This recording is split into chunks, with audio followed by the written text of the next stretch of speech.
about Joe's work is you sense a maker at work, a maker, someone who's into the craft of painting, but also trying to give very aware of their audience, someone who wants to present something to their audience. And so I find his art very accessible. I like the originality, and I like that it doesn't seem to care what people think. Well, I first saw Joe's work, I guess 3 or 4 years ago, in a small gallery where he was having a solo show. And I was troubled by it, which was always a good reaction in art critic. And of course I was extremely interested when I got to know his extremely complicated life history. I became involved in crime again at a fairly early age, to burglary, shunted out of different schools and into the system. I was arrested, put in police cells. I think what I am interested in, and what has interested me about Joe's work, is that yes, I am confronted through the work with a charismatic personality, and certainly with a view of life, a view of the universe which is not in any sense materialistic. But at the same time, I'm confronted with physical objects like the paintings in this gallery, which tell that story. So how do you go from doing like sex and violence, drunken sailors, to doing Genesis? Yeah, I think that all of these aspects are all aspects of humanity and God, and I'm very, very interested in the human story of Genesis and of those Old Testament books as a human story.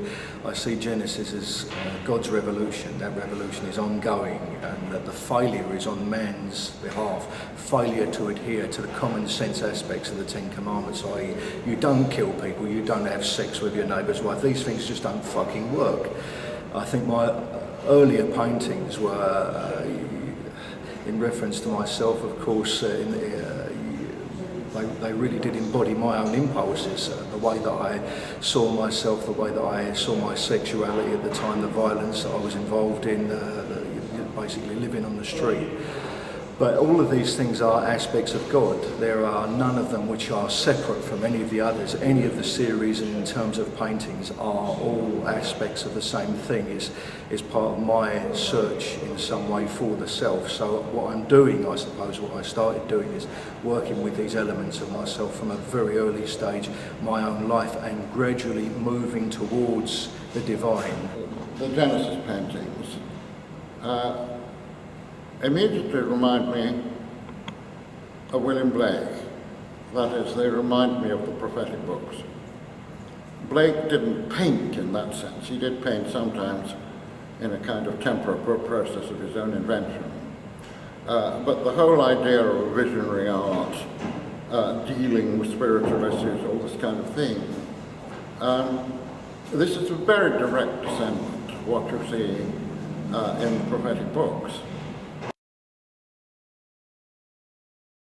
Joe, this is the second part of your show, The Russian Revolution. Did you just want to explain to me what the show's about and how it's gone? Yeah, the Russian Revolution series is inspired really by the Genesis series, and the idea of revolution being God's revolution was the first revolution. And I come at this, if it makes any sense at all, from an entirely non-religious perspective. I come at this from a common sense perspective.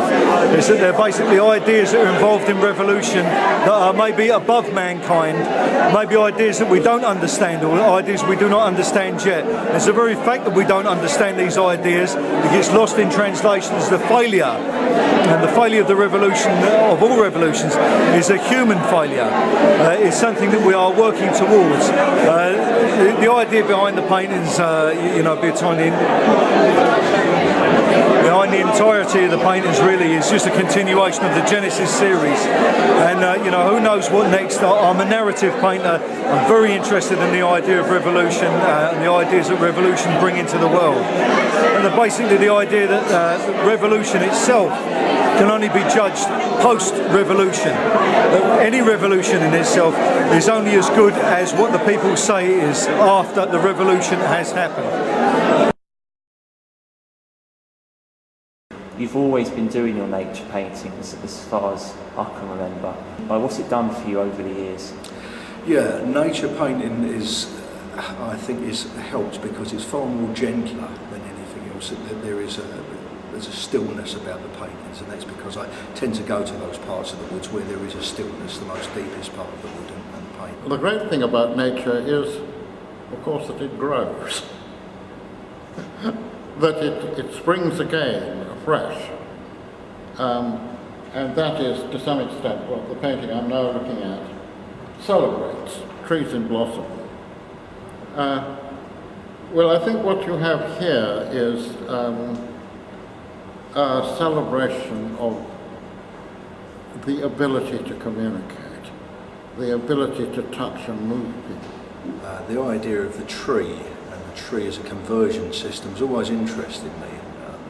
The tree takes nitrates from the soil and sunlight to convert into food and breathable air.